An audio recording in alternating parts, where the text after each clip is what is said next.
Ciao, avvocata Alessio, ho deciso di fare questo video perché magari lei riesce a vedere prima di giovedì e si fa una idea, perché una cosa io sono sicura, io sono quel caso che lei non ha mai visto e incontrato in vita sua.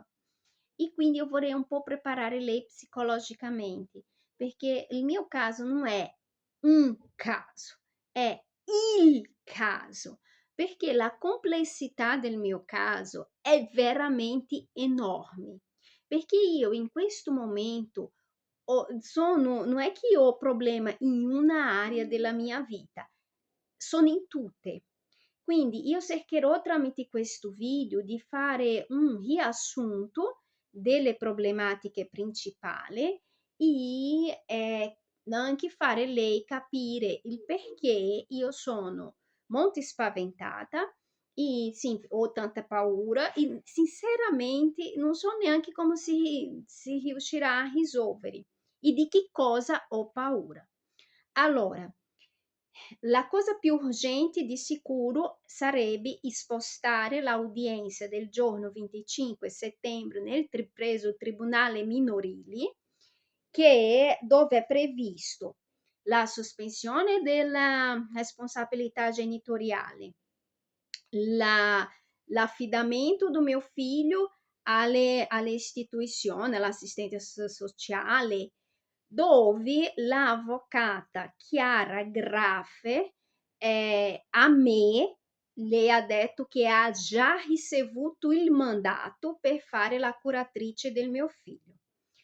Qual è il problema? Il problema è che quando, in quale momento è stato deciso questo? Perché a me non è arrivato niente, è arrivato già il 28 d'agosto la notifica che ho ritirato direttamente nel tribunale, il primo, è la notifica dell'udienza, che dopo ho letto gli atti e lì ho scoperto, per esempio, che a giugno il padre del mio figlio mi aveva fatto una querela per maltrattamento e sottrazione di minori, il che è una grande bugia e comunque si può provare.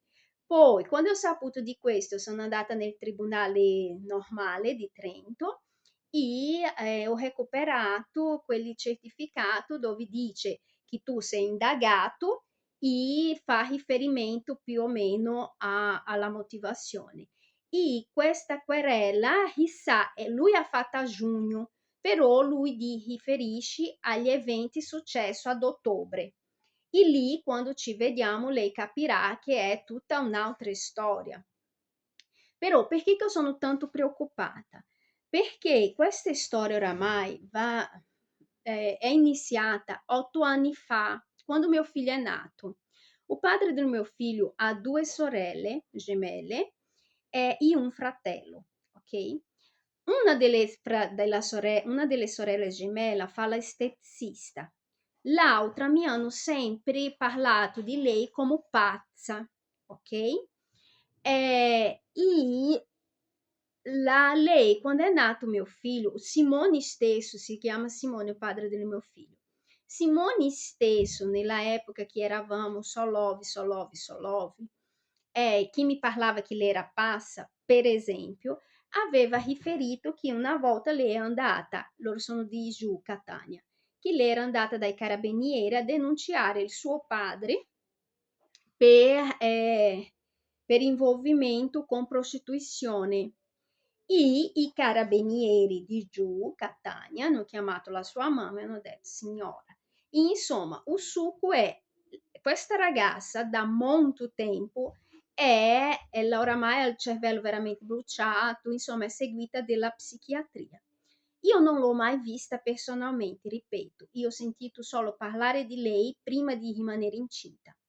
Quando mio figlio è nato, io ho ricevuto una chiamata di lei, dove lei mi diceva che giù, durante la mia gravidanza, il padre di mio figlio ha avuto molti episodi di lapsus, diciamo, dove lui si autolesionava, faceva delle cose veramente molto strane, per me è molto strana, perché sinceramente gente pazza io ho conosciuto quando io ero incinta, prima non faceva parte del mio mondo. Comunque sia, lei mi ha chiamato per dire, per mettermi in guardia, dire di fare attenzione alla sua famiglia, che se io non dicessi, non facessi niente, loro non mi farebbero male, ma che comunque se io riferissi quello che lei mi stava dicendo, lei comunque avrebbe negato. E lei ha detto che avevi scritto un libro che si chiamava L'ombra di Calogero, e che mi ha chiesto la mia email e mi ha detto che mi mandava via email la copia originale. In effetti lei mi ha mandato. La email che lei mi ha mandato, io non ce l'ho più perché ho creato una email apposta per lei mandarmi questo libro. Io mi ricordo solo, se non mi sbaglio, era KDN Sicilia, chiocciola, io non mi ricordo se era Gmail, se era Virgilio, se era Libero, mi ricordo chi era, c'era Sicilia in mezzo. E lei mi ha mandato. Io ho stampato il libro, a me piace molto leggere, quindi io ho letto questo libro. La cosa strana è che tutti dicevano che lei aveva scritto questo libro, ma tutta la famiglia diceva che nessuno di loro aveva letto questo libro. Io ho letto. Che cosa mi è saltata agli occhi? Che io ho fatto anche delle annotazioni. Attualmente questa copia è nella cassaforte della mia banca. Cosa mi è saltata all'occhio? Mi è saltata all'occhio, sì, si vede che ci sono delle cose molto fantasiose, anche una mente un po' distorta, in alcune distopico, che ho imparato la parola. Ci sono delle cose distopiche nel libro, però ci sono delle cose che sono uguali, identiche alle cose che il papà di mio figlio ha fatto a me quando io ero incinta. E quando ho letto questo libro, mentre quando io ero incinta lui faceva queste cose, io mi chiedevo il perché. Quando ho letto il libro, diciamo che ha dato un senso a tutte le cose che lui ha fatto, perché effettivamente se io non fossi io avrei abortito spontaneamente per tutte le paure che lui mi ha fatto passare. Non, sì, io ho vissuto una gravidanza veramente stressante. E ci sono degli episodi che sono uguali, identici a quelli che c'è nel libro. Però qual è la cosa strana? La cosa strana è che appunto io non ho mai visto questa ragazza. Come lei poteva sapere, aver raccontato in un libro delle cose che uguali, identica a quello che ha fatto il suo fratello, se noi non ci siamo mai viste. Comunque, io che ho fatto le mie annotazioni, quando ho letto questo libro, io ho iniziato a capire quello che stava succedendo a me, che quello che lui faceva, assim, come ripeto, era novità per me, quindi eu non sapevo dare una motivazione. Quando ho letto il libro, aí sim eu mi sono affacciata in questo discorso di problema psichici, ok? C'è tutto altre cose di mezzo, per esempio quando c'è stato il Covid, io sono andata in Brasile 6 mesi con il mio figlio per pura ed esclusiva paura, perché un po' prima lui ha avuto un episodio di questi benedetti lapsus e ho visto quest'uomo avvicinarsi alla porta dell'appartamento quando ha sentito delle persone scendere nella scala e si autopicchiare e fare finta che era come se fossi io che lo stessi piccando, proprio faceva così. Ai, ai, ai, ai, cosa stai facendo? Lasciami, lasciami. E io, lontana, che lo guardavo e pensavo, mia Nossa Senhora. E altre cose che se a lei interessa dopo racconto, però assim, lui mi ha violentato psicologicamente da quando io ero incinta fino alla fine, non il contrario. Io mi sono solo difesa nel modo che io potevo. Ehm, Comunque, il succo è che oggi io capisco che quello che la sua sorella ha detto è vero.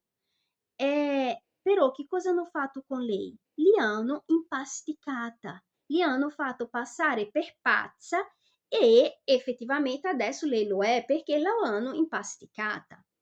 Che cosa è successo a ottobre di 2024? È successo, un minuto, che cosa è successo ad ottobre? Ad ottobre è successo tante cose, ma quello che è stata la goccia che ha fatto traboccare il vaso è quando ho trovato nella mia trekkie un consulto falso, con una diagnosi che porta alla disabilità gravi, appunto, a problemi psichici, e che se io non avessi scoperto in tempo, visto che facevamo parte dello stesso nucleo familiare, avevamo lo stesso medico di famiglia, della stessa associazione, che dopo ho scoperto che questa della Val di Cembra, della Guardia Medica, si chiama Casali, e l'associazione che fa parte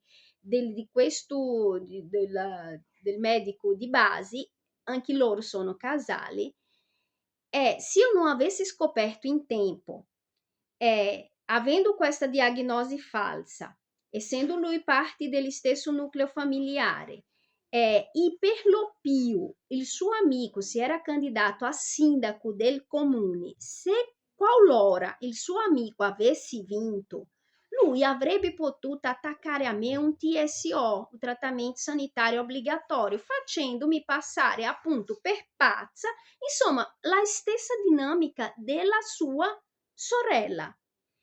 Questo è la mia paura principale. Il problema è che questa paura in questo momento rimane. Perché? Perché nella famosa udienza del giorno 25 c'è chi chiede l'esame di...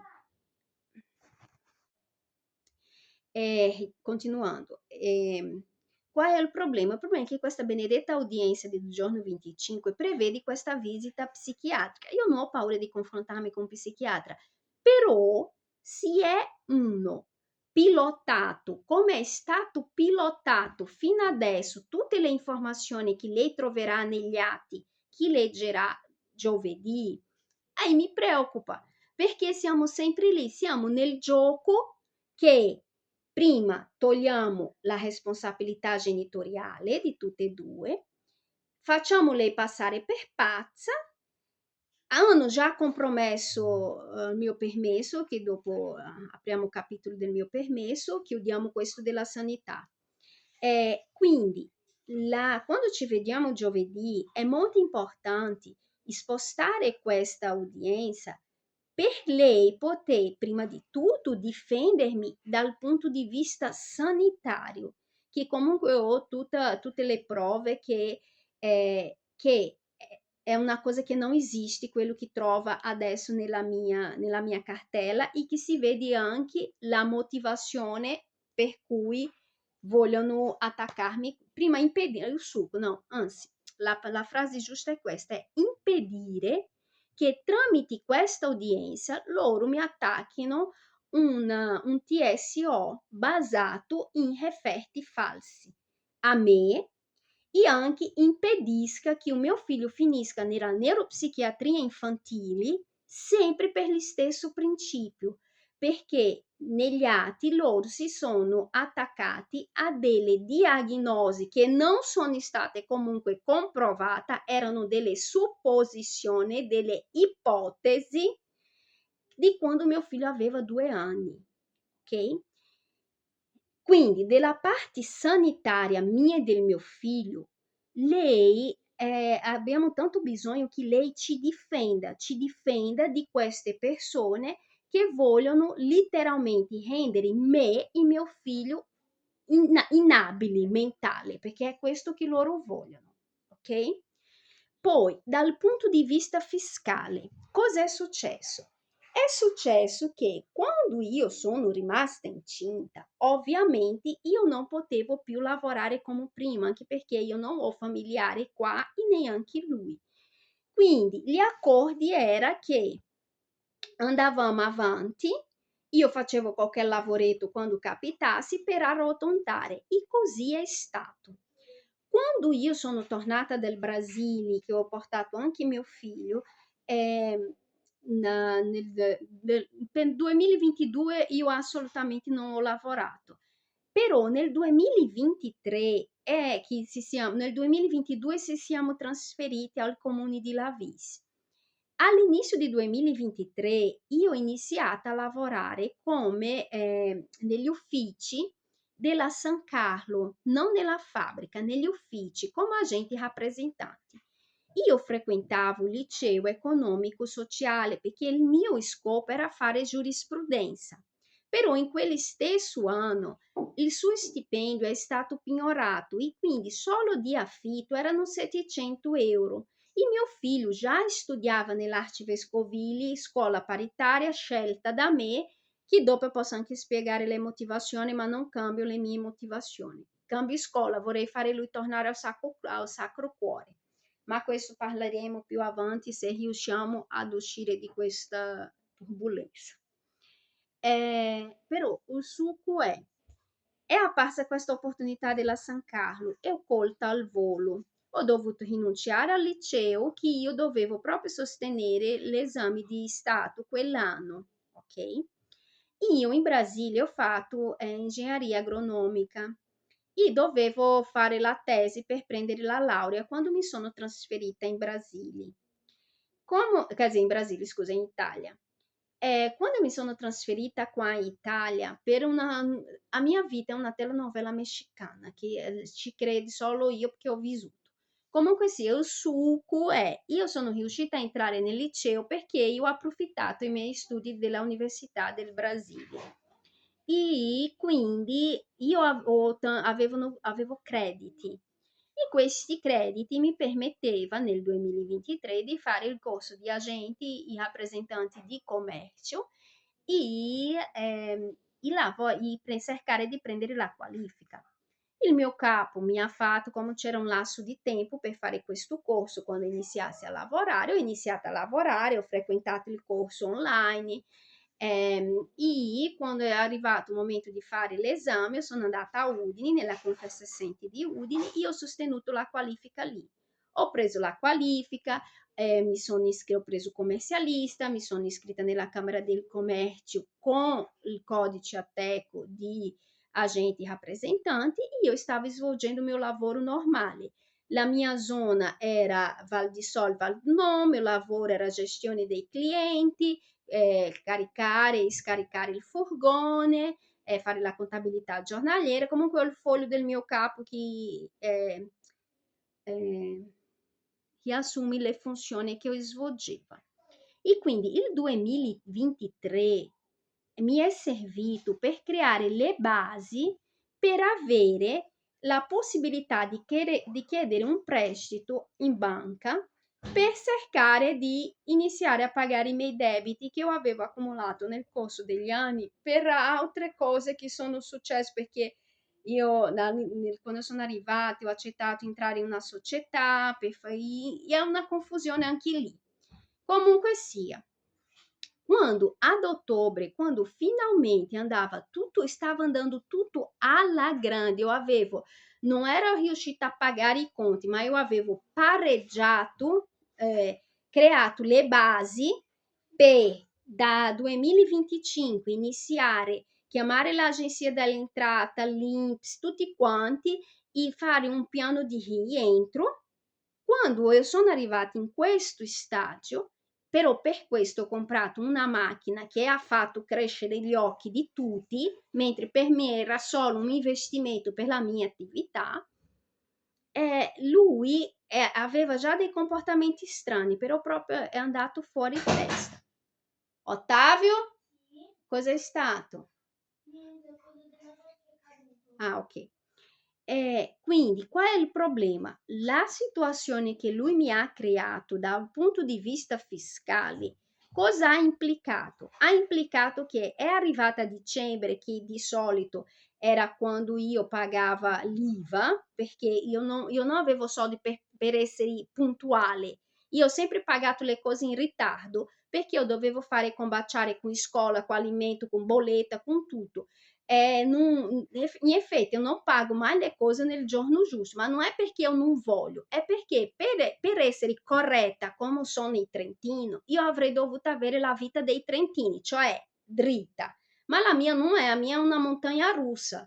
Quindi è già stato un miracolo partire da sotto zero e arrivare in un stadio che io ero riuscita ad avere qualcosa. Quindi avevo un po' pareggiato i conti, avevo investito, aveva fatto una pensione complementare per il mio figlio, in verità lui già aveva, io ho fatto un'altra. Eh, la Insomma, io avevo creato la base. O mio figlio era ben inserito dove vivevamo, Lavis, non studiava nella scuola di Lavis, ma durante le vacanze frequentava la colonia lì, quindi i bambini li conoscevano, non era quel bambino che giocava per l'istrada, perché nella mia famiglia non siamo mai stati questi bambini che giocano nella strada, però un rapporto civile negli eventi, quando si vedevano, si giocavano loro, quando si passava, ciao Ottavio, insomma, un rapporto civile. Tutto questo è crollato perché? Perché con le cose che ha fatto il padre del mio figlio non ho potuto, invece di usare i soldi per pagare l'IVA, per pagare il commercialista, io ho dovuto spostare tutto per cambiare casa. Che negli atti loro scrivono come ha preso delle decisioni impulsiva. No, io non ho preso decisione impulsiva, io ho preso delle decisioni per proteggermi, perché io ho capito che io ero in un nido di serpi, in un nido di serpi. Io oltretutto, la padrona di casa mi ha obbligata a uscire. Lei mi ha trattata come se io semplicemente non avessi nessun significato in quel contratto di affitto. Il contratto di affitto scadeva il 2026. Quindi, per chiudere questo capitolo fiscale, che cosa è successo? Io non ho ancora fatto la mia dichiarazione di reddito 2025, ho la precompilata, ma non riesco a inviare perché non ho il dispositivo che mi permette di inviare. Perché ho praticamente per essere in questo appartamento che sono adesso a Trento, io ho dovuto tutte le cose che io avevo investito per il lavoro, macchina, computer, dispositivo, che funzionasse per bene, io ho dovuto vendere tutto per fare fronte alle spese sia dell'appartamento sia anche da mangiare, perché il padre di mio figlio, da quando ho buttato lui fuori casa, la sua testa è: mi hai buttato fuori casa, arrangiati. Lui non voleva darmi un euro. Chi mi ha dato ancora qualcosa è stata la sua mamma ogni tanto e il suo fratello che mi ha mandato una volta 200 euro. Lui ha iniziato a darmi soldi quando io ho fatto la querela, che l'ho fatto la querela quando ho saputo che lui già mi aveva querelato. E la querela che lui ha fatto a giugno, dettaglio, lui ha fatto nel giorno che lui per darmi 700 euro ha fatto sanguinare, assim, ha fatto proprio una violenza pubblica e lui ha rigirato completamente la storia.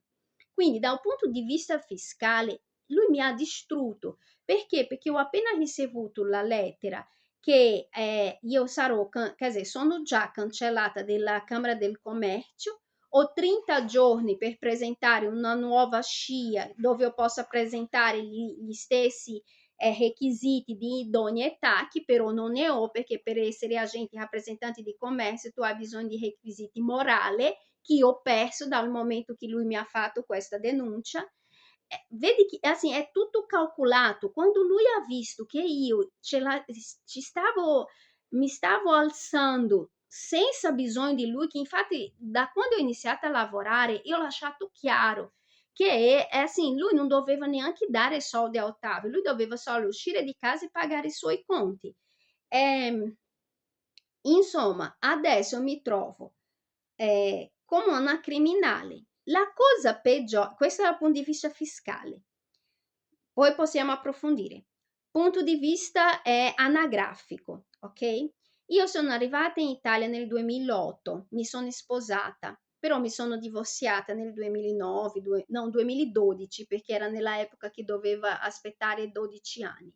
Non ho preso la cittadinanza perché nel 2009 io non andavo tanto d'accordo con la madre del mio ex marito, no, io non sono una da perdere il tempo, somente in quel periodo che io era giovane, aveva soldi che mio papà mi mandava, assim, proprio, eu já não ho paciência adesso che sono fallita, figurati quando eu stavo bene. Quindi io semplicemente, molto tranquillamente, ho detto a mio marito: senta, visto che è da poco che ci siamo sposati, io vado in Svizzera, perché in Svizzera avevo una cara amica che viveva lì già da tanti anni, e ho detto: guarda, io vado in Svizzera, tu nel frattempo prepari le carte per annullare il matrimonio, e niente. Che cosa ha fatto lui? Lui invece di fare quello che ho detto, lui prima non ha creduto che io andavo in Svizzera. Secondo, quando ha capito che io effettivamente ero andata in Svizzera, ha fatto una denuncia di abbandono di tetto coniugale, che non sarebbe valida, ma siamo sempre lì la stessa cosa di adesso. Se va un italiano e dice qualunque cosa di una straniera, loro prendono. Se io vado dai carabinieri, come io sono andata a denunciare che lui mi stava violentando psicologicamente, loro non hanno voluto accettare, mi ha accettato la questura, ma c'è anche tutta una storia lì. Comunque sia, il succo è per questo avevo perso il diritto di prendere la cittadinanza in quel periodo, che nel 2008 era 5 anni. Comunque non mi sono fatta con problema no, perché dopo io sono riuscita ad avere il permesso per motivo di lavoro autonomo, nel corso degli anni ho maturato tutto. Insomma, nel 2024 io avevo maturato tutti i prerequisiti, più di 10 anni in Italia, un reddito di 22.000 euro, iscrizione nella Camera del Commercio, tutto. Io avevo tutto. Con questa denuncia lui mi ha tolto il mio lavoro perché appunto io non ho più i requisiti morali per svolgere il mio lavoro di agenti rappresentanti, mi ha tolto il diritto di chiedere la cittadinanza per residenza, che è sempre stato il mio obiettivo, non voglio una cittadinanza per motivo di famiglia, io voglio per residenza.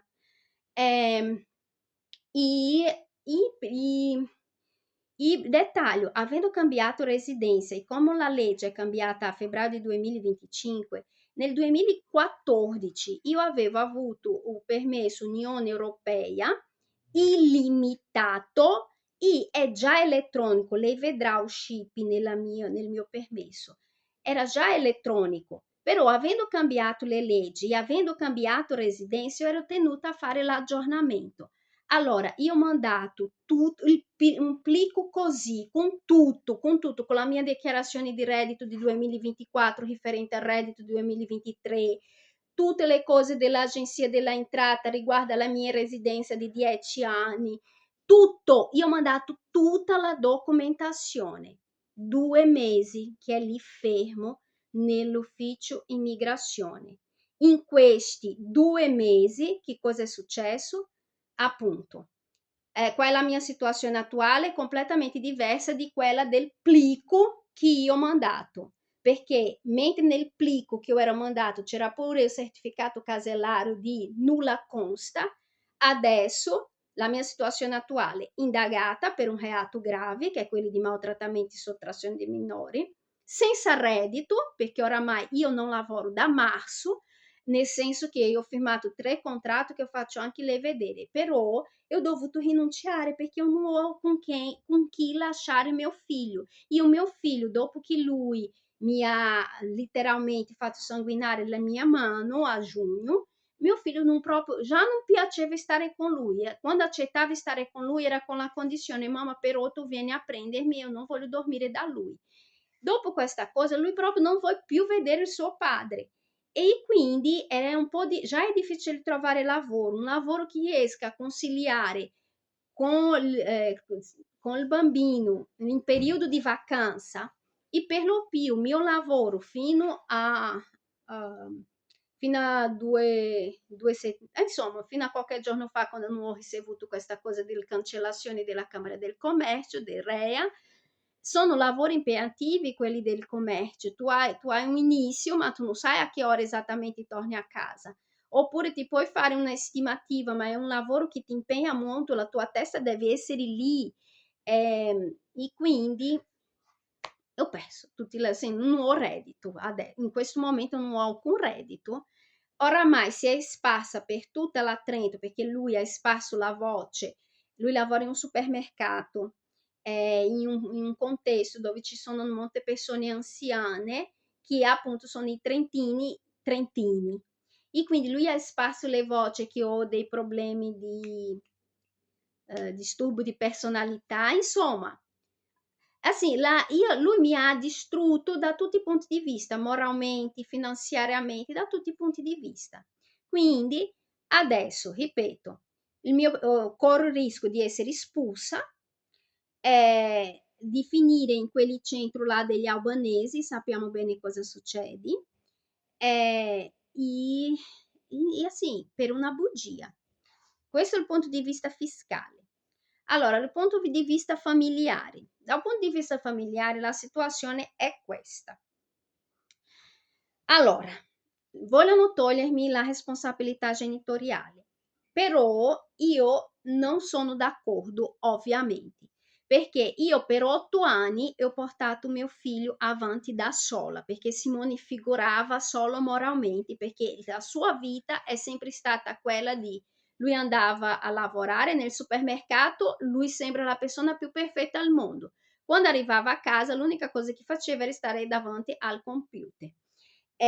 Mangiare e assim, essere presente moralmente nel senso che se io dico vai a fare questo, lui faceva.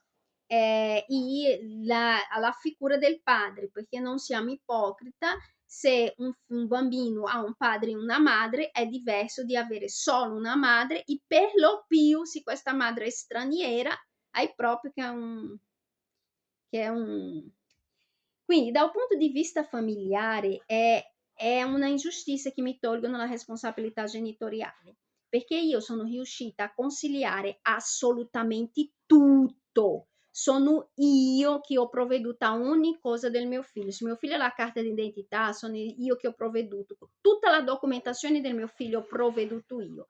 Per quanto riguarda la salute del mio figlio, sono sempre stata io ad accorgermene di ogni cosa. Sono sempre stata io a portare mio figlio nei migliori medici. Anche adesso, per esempio, lui ha astigmatismo, lui non è daltonico, c'è la parolina giusta che quando ricordo io dico, ma è così. Lui vedi il rosso, il vedi, però se tu combini il rosso con il verde, lui non vedi più o vedi con difficoltà.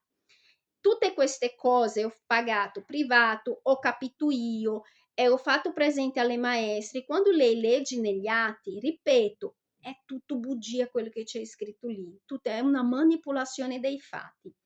E infatti loro dicono che io mi sono opposta. È vero che io non mi fido dell'ALS trentina, è vero, ma anche lì ho le mie motivazioni che dopo faccio lei vedere. Per esempio, ci sono tanti episodi, ma uno di quelli più pericolosi. Avendo fatto ingegneria agronomica, quindi ho studiato molta chimica, chimica organica, biochimica, genetica e miglioramento genetico. La mia tesi doveva essere di miglioramento genetico. Quindi, morale della favola, io avevo un dente che si era spaccato proprio nella radice, faceva un male enorme. Sono andata in ospedale, loro mi hanno trattato come se fosse un dolore immaginario perché loro, nonostante le cose, non riusciva a vedere, però un igienista guardando una fotocopia è riuscito a vedere per capire quanto è valido Santa Chiara di Trento. Però, morale della favola, dopo avermi lasciato tutta la notte a soffrire come una condannata, di tremare di tanto dolore, e un infermiere venire ad aiutarmi, a dire: la dottoressa non vede che lei sta soffrendo, mi hanno dato finalmente antidolorifico e hanno partito con una terapia di oppiacei.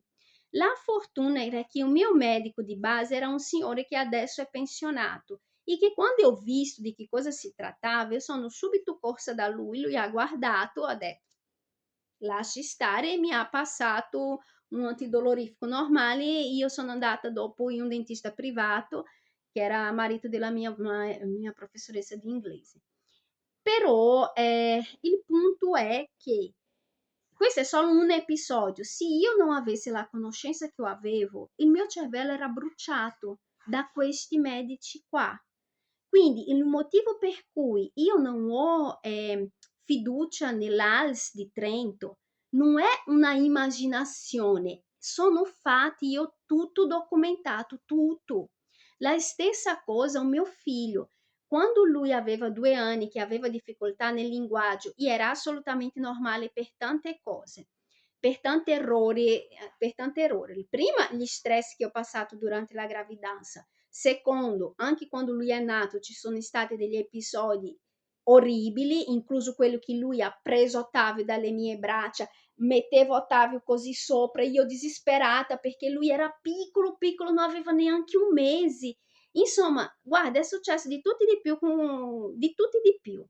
E queste sono tutte cose che influenzano, e anche perché da quando lui è nato, che io lavoravo con lui, italiano, inglese e tedesco. Diciamo che per innocenza la sua testolina era troppa informazione, troppa confusione, e tutto questo influenza nel linguaggio del bambino. Comunque sia, la cosa che mi preoccupava molto, perché ho passato tutto il tempo a vedere il suo padre sbattere la testa nel muro, sia quando ero in città, anche dopo.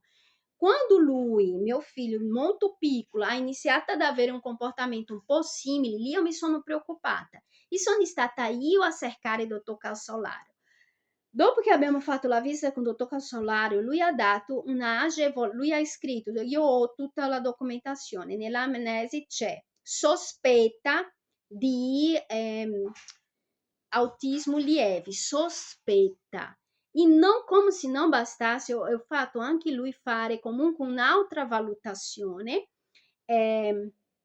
psicomotoria, però questa altra voleva, perché voleva fare lui fare un percorso. Io ho parlato con il dottor Calzolario mi ha dato 4.000 euro di agevolazione.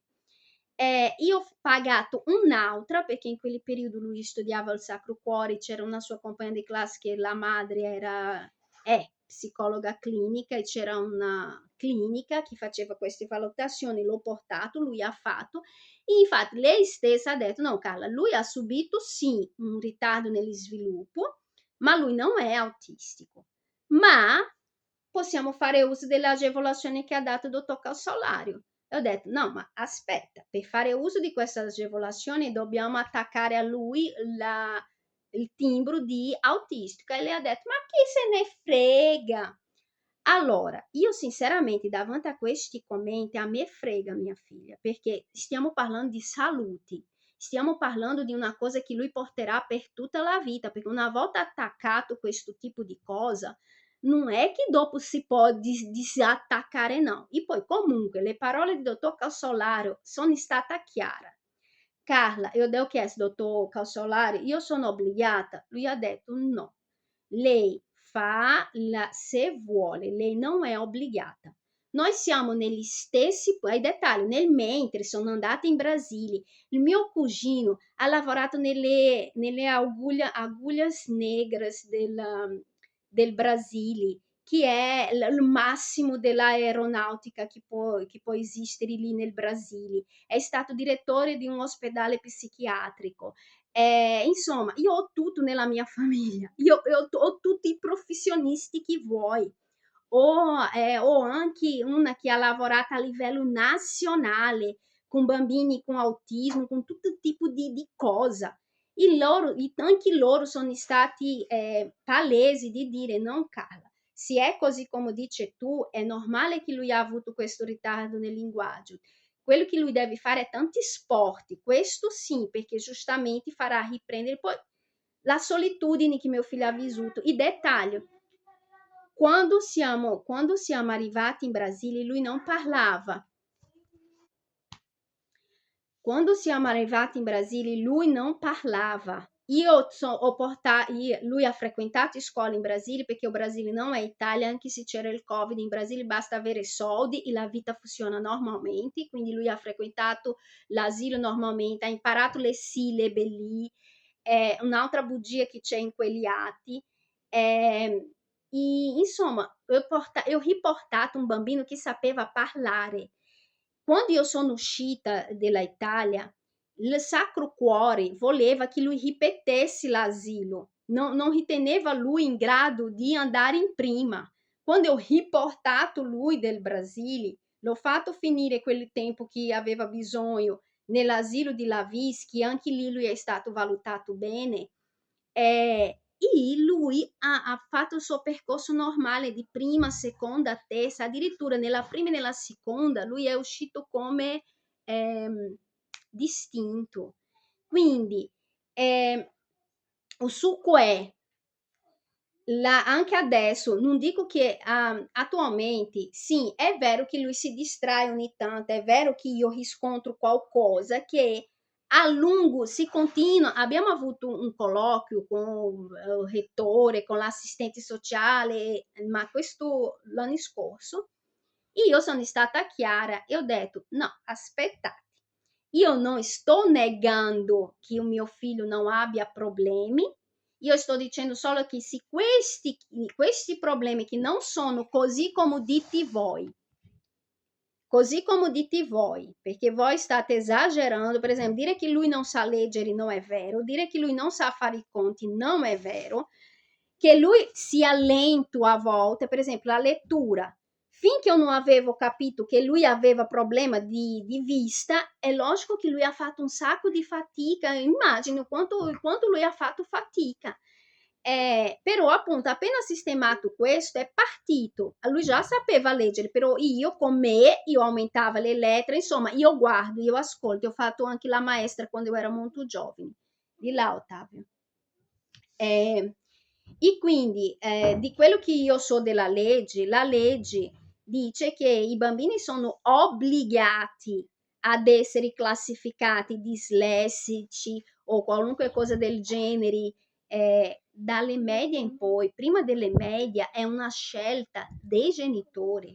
Il problema è che davanti a tante manipolazioni, davanti all'ovvio, perché l'ovvio è che il mio figlio sa leggere, mio figlio sa fare i conti, addirittura nel lavoro di gruppo che hanno fatto a scuola, addirittura loro hanno preso migliori voti grazie a lui ha salvato il gruppo perché appunto lui non ha problema di parlare e di spiegare principalmente quando si tratta di scienze, di dinosauri, di animali che lui ama. È del tutto vero. Appunto. E poi, assim, per questo io cercherò di portare lui con me, più che altro per lei vedere. O papà di Martina ha visto, Martina stessa ha letto un libro intero nella serie che ha fatto la babysitter a me. Io Ottava era lì che ascoltava. Quando sono arrivata dal lavoro, che ho detto, Tatà, mi fa un riassunto. Lui mi ha fatto un riassunto con i dettagli. Insomma, è una manipolazione dei fatti. E qual è lo scopo, secondo me? Lo scopo è semplice, agevolazione della provincia, perché con tutti i bonus che hanno creato per le persone disabili, per i familiari disabili, il suo padre, che è un dipendente, che lavora in una delle maggiori cooperative del Trentino, se lui risulta come un genitore che ha nel nucleo familiare delle persone disabili, ci sono solo plus per lui, anche perché c'è la sua migliore amica albanese che ha un figlio veramente autistico. E sono 2 anni che quella lì non lavora solo con le agevolazioni che ha perché il figlio è autistico. Però non è, la mia ambizione di vita non è vivere attaccata all'assistenza sociale, no. E quindi, poi, per esempio, un'altra cosa, questa benedetta curatrice, io non ho niente di anche perché io non la conosco. Questa, so che è giovane, ha 30 anni. Di sicuro 30-20 anni. Però per esempio questa curatrice è pagata da qualcuno o da privato, cioè della famiglia di Simone, oppure viene pagata dal comune. Quindi è tutto un business, un business. Questa udienza del giorno 25 è un business. Perché quello che io avevo proposto, visto che il padre del mio figlio già avevo capito prima che lui non voleva che io stessi bene e voleva creare confusione e appunto lui non priorizza il benessere di Ottavio perché io sono brasiliana, se la Europa è in guerra, Ottavio come figlio di brasiliana, che ho anche il suo certificato di nascita trascritto in Brasile, io semplicemente posso prendere lui e portare in Brasile in un posto sicuro. Con questo che Simone ha fatto, e dettaglio, non solo il rischio di finire in carcere, tutte le altre cose, ma per dire, quest'uomo non ha neanche tenuto presente il momento geopolitico, che Ottavio era in una botta di ferro, non solo perché io guadagnavo 2.500 euro al mese, lui aveva una residenza stabile, aveva tutti stabili, come in momento di pericolo io potevo portare lui al sicuro. In mezzo a tutto questo, sempre nell'ambito familiare, che cosa è successo? A luglio la mia mamma è morta. non ho potuto neanche piangere, non posso neanche piangere adesso perché la mia vita sta cascando. La mia mamma è morta. Il mio papà guadagna in Brasile da pensionato 7.000 reali.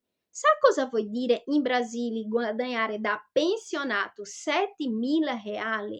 E attualmente mio papà è da solo, sim, c'è il ragazzo che prendeva cura della mia mamma e che adesso cerca di dare un'assistenza a lui di compagnia, così per lui non sentirsi tanto solo. Però mio papà guadagna 7.000 reali, è da solo, abita in una casa enorme, con giardino davanti, giardino indietro, 2 camere da letto, tutte e 2 con il bagno. E questo qua mi ha condannato a vivere in Italia da criminale come minimo, perché se danno ascolto a lui, o da criminale o da pazza, da deficienti, perché è questo che sembra, sì, lui vuole svalutarmi, tipo così: "Ah, non stai con me? Va bene, non stai con me, però io ti svaluto completamente, da tutti i punti di vista, economico, mentale, da tutti i punti di vista". E quindi da un punto di vista familiare, io non sono disposta ad andare a pulire eccesso per ristabilire il rapporto del figlio con il padre, no, perché un conto era prima che lui mi aveva fatto questa querela. Lì era un problema di comunicazione che io avevo speranza di sistemare nel migliore modo possibile, anche se sembrava, già avevo capito che sarebbe un po' difficile, perché avevo capito che lui ha invidia, lui non mi voleva vedere bene indipendente. Ehm, Però adesso no, adesso se io accetto che il rapporto tra padre e figlio venga ristabilito, io starò contribuendo à educazione di un futuro di un futuro abusatore di donna, perché il messaggio che starò passando al mio figlio è: va bene tu fare quello che distruggere una donna moralmente, economicamente, fare male fisicamente, fare sanguinare, umiliare lei pubblicamente, perché quello che lui ha fatto pubblicamente. Va bene, è questo che starò insegnando a mio figlio. Io non voglio essere, come si Perché tu dice, non mi stai lo insegnando? so, mio amorino, però se diamo ascolto all'assistenza sociale, alla tua curatrice, alle tue maestre e a quello che deciderà il giudice, che speriamo che sia intelligente, finirà così. Io non voglio essere complici di questa educazione, ok? Uno. Secondo, che assim, non guardi, non farei un pensiero, ma ipotizzando, se io avessi ancora la mia condizione lavorativa, la mia condizione sociale, cioè agente rappresentante di commercio, 2.500 euro a mese, fare fronte ai miei debiti passati, insomma, sistemare la mia vita è un conto, ma essere conniventi con questo tipo di educazione, a dire minimo, schifosa. Per lo più, con tutte le cose che lui ha fatto, l'unica cosa che mi resta, perché gli assistenti sociali sanno offrirti solo lavoro di 20 ore, dove tu a malapena arrivi a 600 euro e sono sempre di pulizia di cesso. Allora, è giusto che io vada a pulire cesso perché hai sbagliato il suo padre? No, non ci sto. E poi perché con 600 euro non posso dare la vita che io ho dato al mio figlio fino adesso. Il mio figlio studiava in una delle migliori scuole di Trento, faceva sport durante tutto l'anno, durante la colonia di ferie faceva tennis e gli piaceva tanto. Gli ho pagato i corsi di inglese durante il Covid online, poi gli ho fatto fare il certificato Starters. Lui ha già il certificato per la sua età di inglese.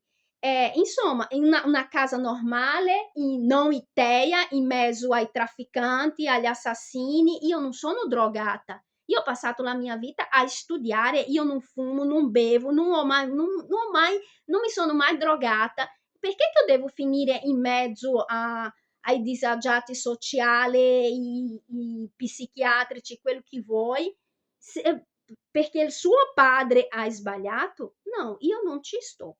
Quindi lì io chiedo a lei, dal punto di vista familiare, un altro motivo per cui bisogna spostare questa udienza è perché, allora, prima di tutto, questo è passato già un'ora praticamente, questo è solo un assaggio di quello che sta succedendo, bisogna dopo andare nello specifico. È solo la puntina La punta dell'iceberg. dell'iceberg. Ma non solo la punta, un piccolissimo, il pezzetto più piccolo possibile dell'iceberg. Allora, dove bisogna lavorare? La prima cosa in assoluto di massima urgenza è spostare l'udienza.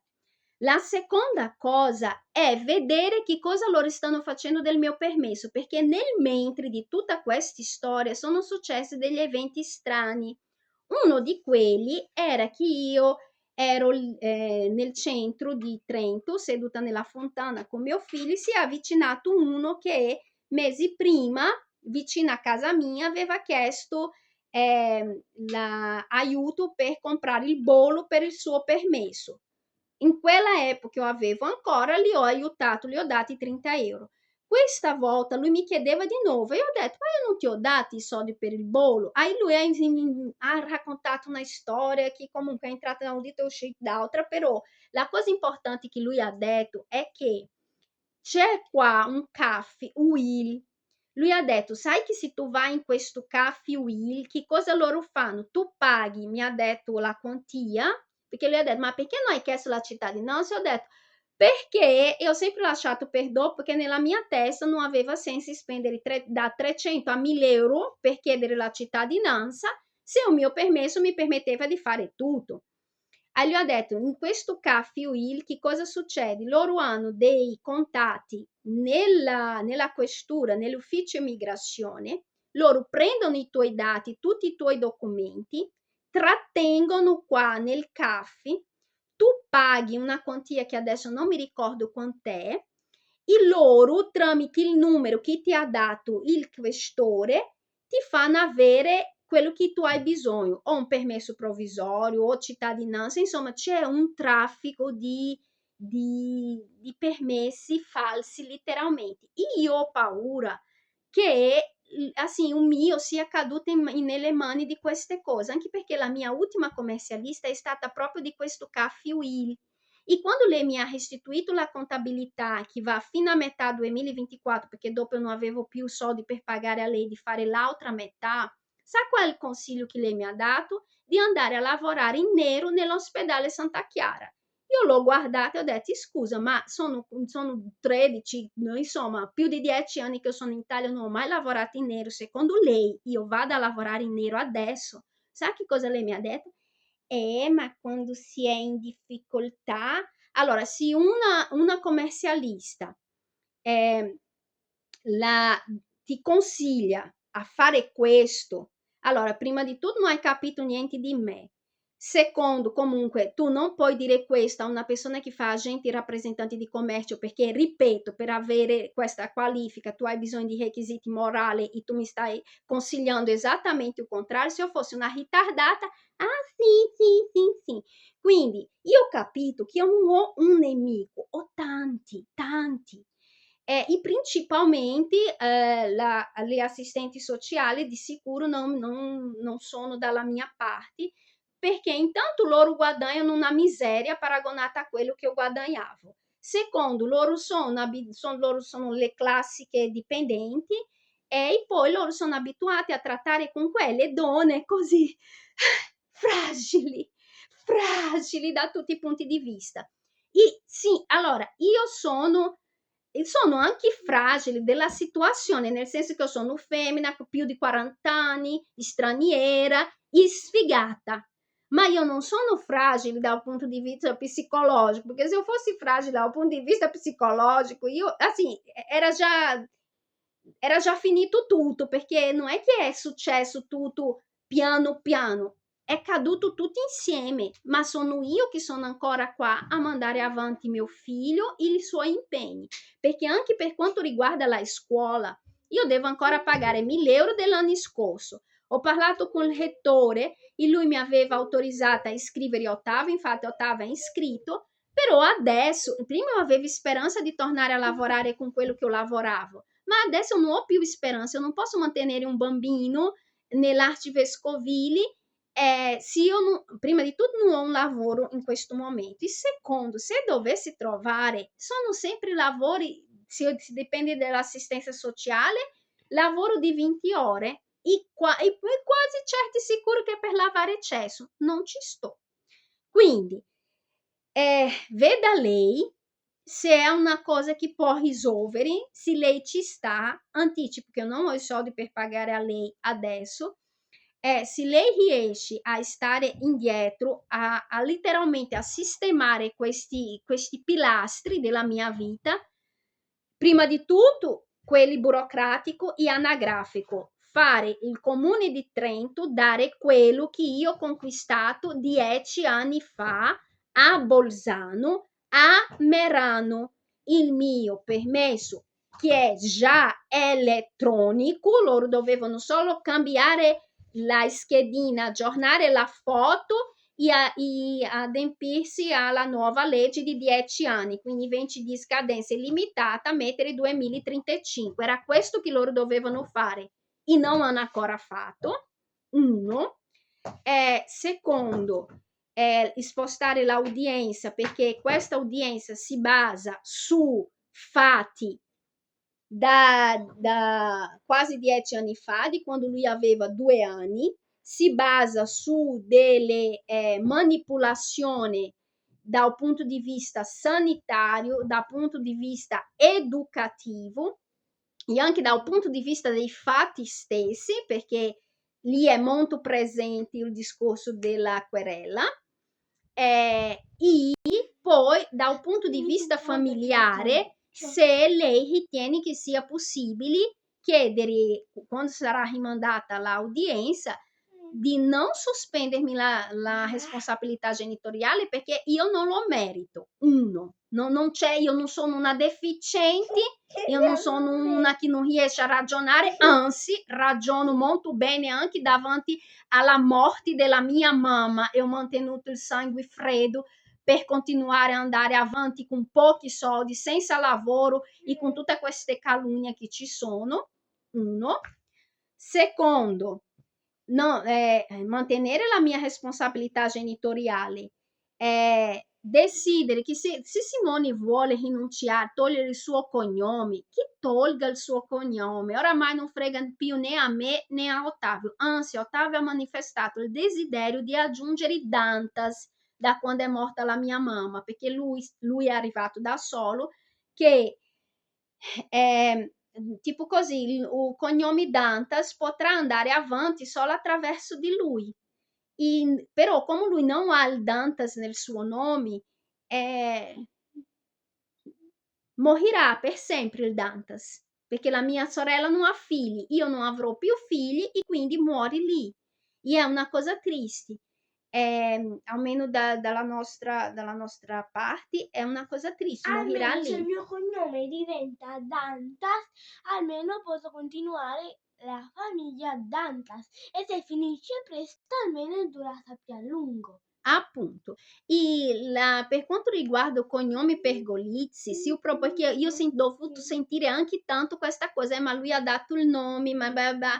Come lui ha una famiglia, perché è mafiosa, è un dato di fatto, ci sono i legami con gli Stati Uniti, il suo zio a Roma era conosciuto come o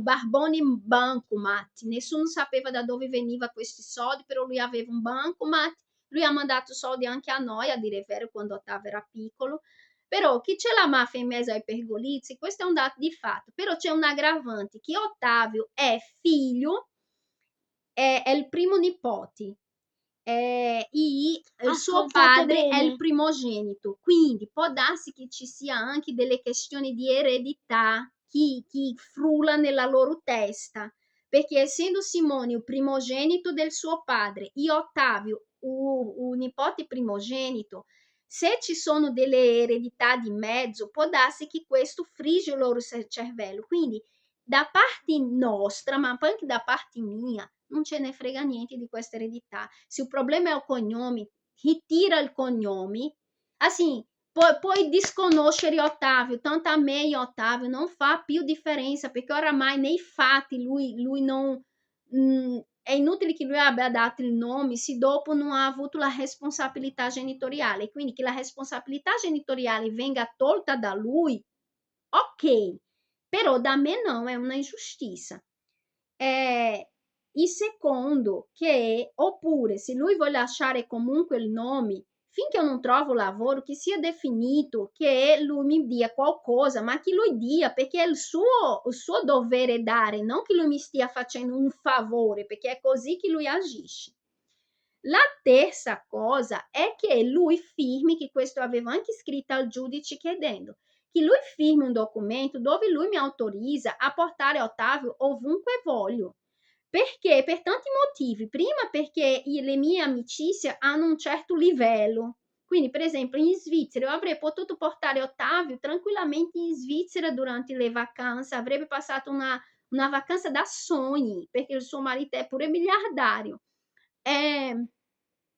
Ma a parte questo, a me piace viaggiare, io voglio poter prendere mio figlio e fare una passeggiata in treno in Austria senza quella ansia di essere denunciata per appunto sottrazione di minori, tutte queste cose. Io principale, che se di nuovo l'Europa entra in guerra, che è molto probabile anche perché adesso ci sono tutti questi ucraini, tutti questi dell'est che sono pure nazisti. Insomma, se la situazione diventa troppo pesante per me, che sono nera e latina, di rimanere in Italia, che io possa prendere mio figlio e portare in un posto più sicuro, perché quando io sono ritornata in Italia, dopo il Covid, io ho ritornato perché io avevo capito che Lula stava per avere le elezioni. Quando io ero lì c'era Bolsonaro, però mancava poco per le elezioni presidenziali. Io avevo capito che Lula doveva vincere. Io sapevo che il Brasile, governato da Lula, è un paese con un indice di criminalità esorbitante.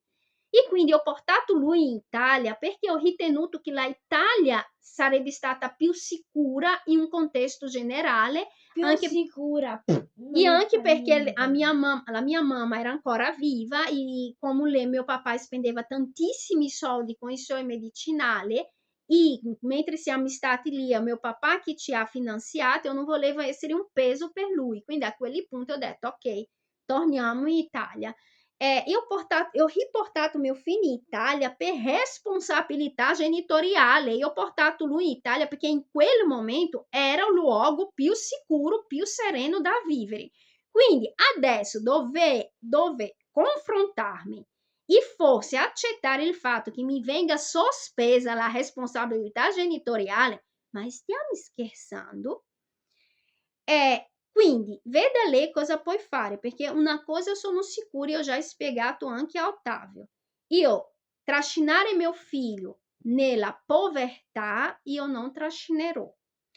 Insegnare mio figlio a ammirare un uomo che non ha avuto il minimo rispetto verso la madre del proprio figlio, ma principalmente verso il figlio, perché se lui avesse fatto tutto questo che ha fatto con me, ma avesse le condizioni di mantenere Ottavio come prima, ma non solo le condizioni materiali, fosse stato un padre presente emotivamente, insomma un padre che conoscesse il proprio figlio, è un conto. Ma lui è un padre che, nonostante abbiamo vissuto sotto lo stesso tetto, non conosce il proprio figlio, non si è interessato del proprio figlio e né quando era sotto il tetto e principalmente dopo, perché io ho ricevuto, ci sono state delle settimane in questi mesi che ci ha aiutato delle persone completamente strane con 30 euro, con 20 euro. Un'altra cosa, no, vabbè, il PayPal prima verifico domani perché può essere solo un errore del sistema. Quindi il succo, io non ci sto. La mia proposta in passato era genitorialità, insomma, fare il genitore dopo che lui facesse comunque un percorso, perché non è normale il modo come lui agisce ancora. Io ero a favore di fare i genitori, ma quando dentro di me io credevo che lui non era una persona così cattiva. Però dopo questa querela che lui mi ha fatto, no, ripeto, io non ci sto per la genitoria, non voglio fare i genitori condivisi, ancora peggio, se mi viene tolta la responsabilità, tolta, sospesa, per me è la stessa cosa, perché non è possibile che mi venga sospesa una responsabilità che io sempre avuto, che sto ancora avendo, non ha senso, non ha senso. E ancora peggio, i soldi, invece del comune dare i soldi, fra aspas, a me, nel senso di dare alla madre per comprare da mangiare al figlio, per mantenere una qualità di vita al figlio, venga data a una avvocata che soldi ne ha già a valanga per decidere di un bambino che lei non conosce, perché Ottavio è comunque un figlio di coppia mista, di una cultura mista, e poi non sono i brasiliani di São Paulo, di Rio de Janeiro ou do Rio Grande do Sul. Brasileiro do Rio Grande do Sul não é brasileiro, é europeu que vive no Brasil. A stessa cosa, São Paulo é un'altra cultura.